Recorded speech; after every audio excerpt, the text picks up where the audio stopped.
अरे भाग्यवान, मेरे जूते कहाँ रखे हैं? मुझे बाहर जाने में देर हो रही है। तभी मालती कमरे में आती है। ये रहे आपकी जूते।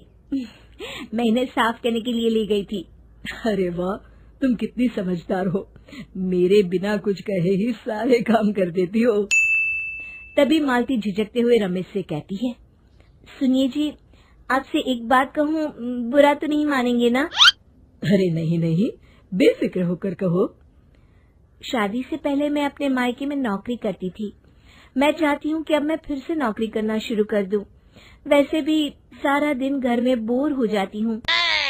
देखो मालती, तुम्हारे नौकरी करने से मुझे कोई ऐतराज नहीं है, लेकिन तुम्हें एक बात बता दूं, हमारे खानदान में आज तक कभी किसी औरत ने नौकरी नहीं की।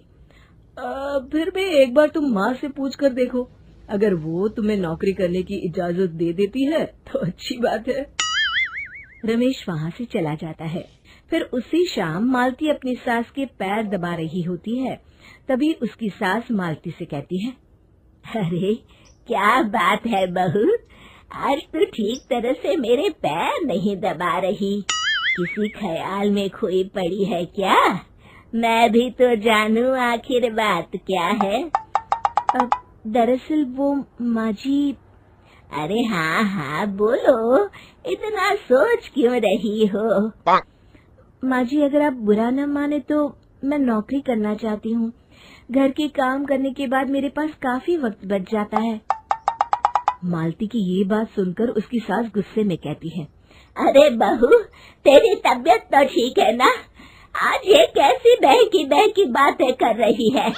भला हमारे खानदान में आज तक कभी किसी औरत ने नौकरी की है जो तू नौकरी करने की बात कर रही है, हैं?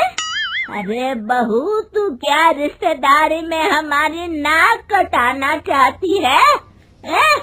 जितना जल्दी हो सके अपने दिमाग से नौकरी का भूत उतार दे। और अब जा, जल्दी से रसोई में जा, खाना बनाने का वक्त हो रहा है। मालती मन मार कर खाना पकाने के लिए रसोई घर में चली जाती है। अगले दिन, नमस्ते माँ जी, कैसी हैं आप? अरे आओ आओ दिवाकर बेटा, बैठो, मैं तुम्हारे लिए चाय मंगाती हूँ।